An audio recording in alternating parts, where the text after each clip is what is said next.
Alright, so in today's video, I'm going to be giving you one tip for every single operator in Rainbow Six Siege for Demon Veil. Sledge is a pretty straightforward character, but I'd be using his sledgehammer in every single scenario that you can. The amount of swings that he has on this hammer is actually insane, and I don't see enough holes whenever I'm watching my teammates play Sledge, so make sure not to make that mistake. As Thatcher, he disables all electronics nearby, as you probably know, but it also disables enemies' crosshairs, which can make it a little bit harder for people to aim, especially in the mid to lower elo. So if you don't have your EMP really saved up for anything, and you're in a scenario where you know you're about to take a gunfight, go ahead and Thatcher the wall next to where the player that you know is, and then they just don't get to have a sight. A tip for Ashe is always bring breaching charges with her. This is because if you're using her for just having those two ranged breaching charges, you can always bring Zofia, and she brings an LMG. So you want to be able to bring more soft utility with her than you would with other characters, otherwise playing her is pointless. You only want to use her actual Ashe breaching charges on stuff that you can't get within a meleeing distance, stuff that's ranged like deployable shields, Melusi traps, etc. And then if you need to open up walls, you can use your breaching charges. A tip for Thermite is if you place Thermites near surfaces, not exactly on the reinforcement, you can actually still blow up the wall. It isn't the full wall, but it's at least enough to where you can see into the objective. A tip for Twitch is if you're duo queuing and you have a high traffic area that you know attackers and defenders are going to be having gunfights, send your Twitch drones in at the same time that your duo is going to be firing and distracting enemies from. That way they can blow up Goyo canisters, get all of the utility on a doorway or wall, while the defenders are all distracted looking one way. This makes it to where you get most utility out of your shock drone as possible, and you're not just getting your shock drones destroyed for no reason. A tip for Monty is always be giving callouts constantly when you're playing Monty. As Monty, all you're doing is you have a shield in front of your face, but you're able to see them and they can't do anything about it. So constantly be pinging, calling out where enemies are if they're in front of your face so that the people behind you with guns can get freer kills. A tip for Glaz is sit inside of his smokes and equip the silencer on his gun. That way, whenever you're shooting people through the smokes, they don't actually see your bullet trails and where you're shooting them from, and they just guess that you're on the doorway instead of inside of your smoke, and they shoot there instead of shooting you. This makes it to where when you're taking a gunfight with somebody with a semi-automatic sniper, it's a lot less risky for you, as opposed to sitting on a doorway that they can just pre-fire. A tip with Fuze, wherever you're looking with your Fuze charge is where the 5 pellets are going to face and go. A tip for Blitz is whenever you're running at somebody and you blind them, never go up to them and try to knife them, always just try to shoot them. The reason for this being is if you go up to them and knife them, they have a greater chance of shooting you in the head whenever your shield moves, especially if they're good at aiming and they know where you were before you blinded them. This is why whenever you go up and try to blind them and they start shooting everywhere, you wait for them to not be shooting at you, ADS, and shoot them in the head.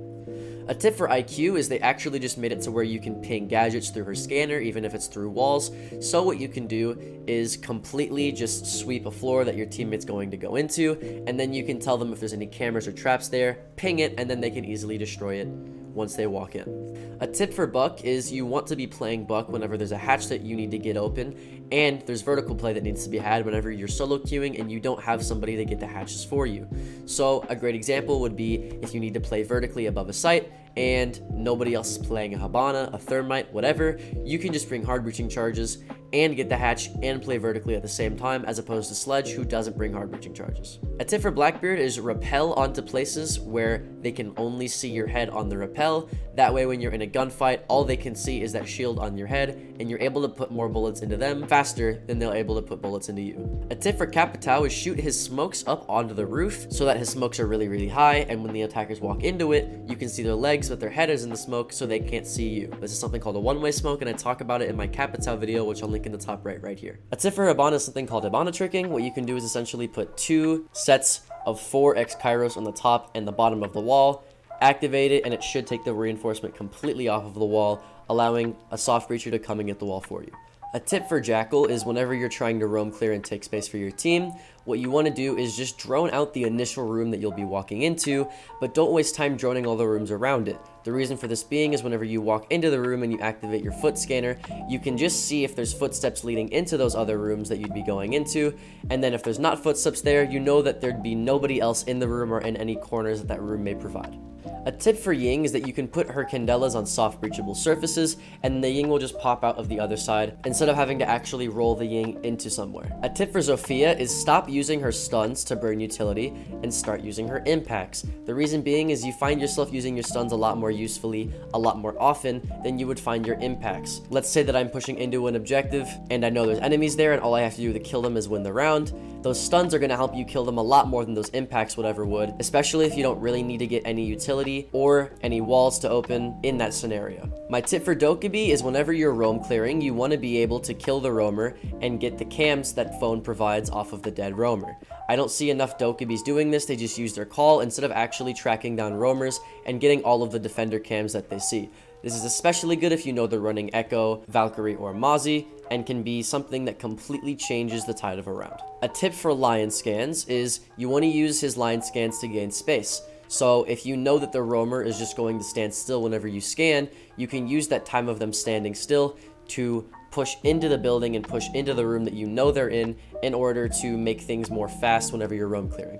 A tip for Finka is whenever you do an adrenal surge, all of the health that you would get back from that surge actually stays there and doesn't go away like it used to. So if you have some stims left, you might as well use your stim to get back that HP that you lost, because I know that some HP can be the difference between me dying and me not dying.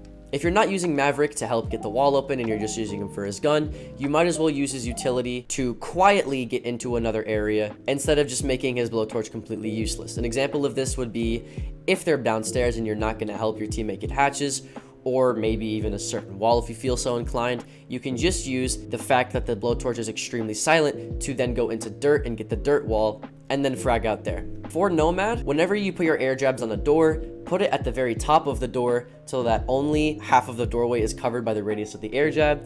This ensures that when people try to impact your air jabs off of the doorway by throwing an impact at the ground, your air jab is so high up that it actually doesn't get impacted. A tip for Gridlock is stop using her track stingers on flanks and start using them in the objective for crowd control. I talk about this in my last video where I do a complete Gridlock guide, which I'll put in the top right here, and I explain more of what that means. A tip for Nøkk is only go in and try to flank and get kills whenever it's very late into the round and all of the defenders are focused on one side of the map where the rest of your team is pushing. Use all of the time that you're waiting to thoroughly drone the area that you're going into, that way you don't die to kids sitting in corners. A tip with Amaru is you can go up soft hatches, and this can be used in a multitude of ways in coordination with your team. If your team's on a window, if your team's pushing into sight, you can then Amaru into the hatch into the objective while your team is pushing so that you're not solo pushing and you can get refrags or your team can refrag you. A tip for Kali, if you have really good aim, is stop using her SMG-11 whenever you go into the objective and you're not holding outside anymore. You can still use her sniper. It's still a one-shot to the body, which is extremely powerful, as opposed to her okay SMG-11. A tip for Iana is use your prep phase drone to completely drone out the site and get as much information as possible onto how they're playing, who they're playing, and what walls they're opening and reinforcing. This is because your ability allows you to have almost infinite droning, so wasting a drone on prep phase isn't always a bad idea, and if you don't want to do that, then just use your drones to set up cameras somewhere else in the map for your teammates or inside of the objective. A tip for Ace is that he, second to Hibana, is the only ranged hard breacher, so you want to be taking advantage of that. In places where Thermite would have to walk up to the wall in order to get the wall open, Ace can sit and throw his from, let's say, outside or from a different room. So you can use the safety of being somewhere else while still hard breaching in order to die less. A great example of this would be standing outside and getting the closet wall on Oregon and not actually having to go into master or into closet to get the wall open. A tip for Zero is use his cameras as flank cameras if you have a teammate that's dead that can watch them. If there are multiple staircases like on a map like Villa, then you want to have a bunch of different cams watching your flank while you go into the objective. My tip for Flores is the same tip as Twitch, where you want to be using your drones whenever the defenders are preoccupied on something else and unable to shoot your drones so that you can go in and destroy utility easier. My tip for Osa is if you want to hold a doorway so that defenders don't go through, but you also don't want them to be able to see you, just break the Talon shield. This essentially makes it to where they still have to vault over a Talon shield, which gives a loud sound cue, but you can also put a claymore on the other side or an air jab, etc., so that they can't see that piece of utility and they die from either you killing them or that claymore behind the shield. My tip for smoke is use his smokes like you would a smoke on attack. You can use it to cut off lines of sight so that you can move somewhere else and defend there with your shotgun, instead of just using it for the damage aspect. My tip for mute is if you're duoing and you know that you're going to have a roamer, you can actually give your roamer some mute jammers so that they don't get droned out as easily, wasting more time on the roam and essentially putting less pressure on sight to you. My tip for Castle is use his panels to cut off lines of sight, not on random doorways or windows. I talk about this in my Castle guide, which I'll put in the top right here, and I go into more depth on what that means. My tip for Pulse is the same as my tip for Monty. You have a constant flow of information that can't necessarily be countered by the attackers, so you want to be giving callouts at all times. My tip for Doc is you want to be stimming yourself and overhealing yourself as well as your teammates when you know they're about to go into a gunfight. In a one-shot headshot game, especially at the higher level, you're not going to find yourself on low HP as much as you're going to find yourself dead or full HP. So overhealing yourself before a gunfight is a lot safer than healing somebody after a gunfight. My tip for Rook is if you're going to play Rook, use that 2x scope that comes on the NP5 to spawn peek or to hold really long angles in the objective. You don't want to be letting the fact that you have a 2x on defense go to waste. My tip for Kapkan is put some Kapkan traps off site onto common attacker entry points. That way, whenever you get the sound cue of it blowing up or one of them shooting it, you and the rest of your team can get a general idea of where they're pushing from. My tip for Tachanka is use his fire as a way to counter Maverick. If they're Mavericking holes in the top or in the bottom, you can send his fire through those holes to completely negate the Maverick being there in the first place. My tip for Jager is stop putting his ADSs on random doorways and windows and start putting him places where they can't be shot by attackers but can still save you from grenades. My tip for Bandit is learn how to bandit trick. After the rework, it's a lot easier on how to bandit trick, and I actually made an entire video on how to play bandit and how to bandit trick, which I'll put in the top right here. My tip for Frost is put frost mats on places where you know that the attackers are not going to be able to look at the floor, and if they do, they're going to die. Places like staircases, places like right next to doorways into the objective, really high traffic areas where they need to be ADS somewhere, put frost mats right next to that. My tip for Valkyrie is you need to be using her Valkyrie cams in combination with pre-placed nitro cells to get yourself some free kills every single round. I have like a 90% success rate with Valkyrie nitro traps, and I have a bunch of those on my Instagram page, which you should go check out. Link is in the description. A tip for Cav, if you know they're going to play Jackal, is every time that the Jackal ping is about to ping you, activate your silent step.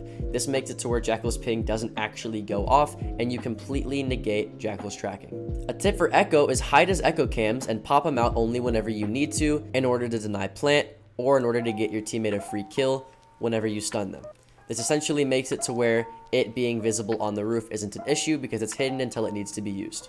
A tip for Mira is if you want to have both of the walls reinforced, but you still want to have a Mira on it that's playable, is you can put one Mira right next to the other Mira, break one Mira, that way you're still able to look at one and peek and shoot through the other, but the wall right next to you is still reinforced.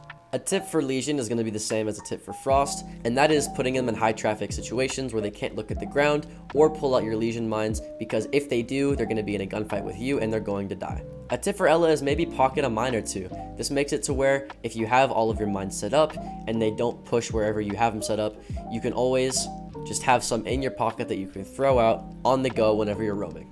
A tip for Vigil is whenever they're droning you out and you activate your scan, don't move. Whenever you move, it makes sound, but it also makes your Vigil things pop up a lot more actively, so they'll know you're still in their room even though your Vigil scanner's on at the moment. Whenever you're sitting still, however, the Vigil scanners really only pop up a little bit, so they could think that you're in the hallway, that you're in this room, that you're in this room. They really don't know. A tip for Maestro is put them on top of hatches and then break the hatch. This makes it to where people can't go up and knife your Maestro cams, so you're able to still get information and shoot things without it just going to complete waste.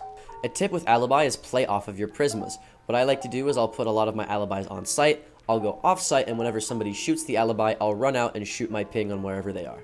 A tip for Clash is, again, whenever you're playing Clash, you have a shield. You need to be giving callouts constantly to where the enemies might be and pinging them so that the person behind you can shoot them easier. A tip with Cade, if you want to put a Cade Claw on the wall, but it's really easily shootable by other things, you'll want to put it in the floorboards. What you can do is just shoot out the first level of wooden floor, put it inside the floor, and that way people who are on windows or on rappel can't shoot your Cade Claws off. A tip for Mozzie is use his drones and drive them around mid-round so that you can get information on people who are outside. Yes, you have a 10-second delay before your cameras turn off, but this being, other than Echo, the only mobile camera in the game on defense is extremely powerful, and you can actually drone out attackers, see where they're coming from, run out on them, or just know where to roam once you've spotted them. A tip for Warden is activate your glands before you know that they're going to throw a grenade at you, so right before they push, just in case they throw a grenade at you and you're not ready to click your button, you don't still get flashed or smoked off anyways. A tip for Goyo is use the metal part that's bulletproof on your Goyo canisters to your advantage. You can use this to block drone holes, but you can also use it to where it's facing you, but on the other side where the attackers are, they aren't able to shoot the Goyo canisters and completely negate their usefulness. A tip for Wamai is hide your magnets outside where the attackers are so that when they throw a grenade or something that's cooked a lot, it actually bounces back towards them and you might be able to get a free kill or a free piece of utility outside of the wall instead of inside. A tip for Oryx is stop using his Rima dash to make rotates. You have a bailiff, there's no excuse to waste health to make a rotate, especially because I know that your bailiff is not the only thing that's able to make rotates. A tip for Melusi is, again, just like the tip for Legion and Frost, is put them in high traffic areas to where they can't shoot your things without having to shoot something else or some other player first. My tip for Aruni is always be reactivating your gates. I see a lot of people not doing this, and it really pisses me off because if you get one piece of utility that destroys your gate, you can reactivate it and get a second one, or if they don't have utility, you can just waste their health if they run through it. My tip for Thunderbird is play extremely aggressively. Play footholes, head holes, crouch holes, be constantly peeking people, because if you get into a gunfight and you get low health, you always have health to come back to after. My tip for Thorn is pair up her gadgets with barbed wire or Melusi's or other trap operators that slow down attackers. This makes it to where it's a lot harder for them to leave the Razor Bloom shell radius of effect because they're slowed down. My tip for Azami is that her gadgets are bulletproof, so you can put them behind soft walls, behind soft Miras, behind head holes, and you can just crouch behind your Azami barriers and play off of your head holes a lot easier. That's gonna be pretty much it for today's video. Don't forget to sub, like the video if you like it, dislike the video if you disliked it. It's Alka, and I'll see you in the next one.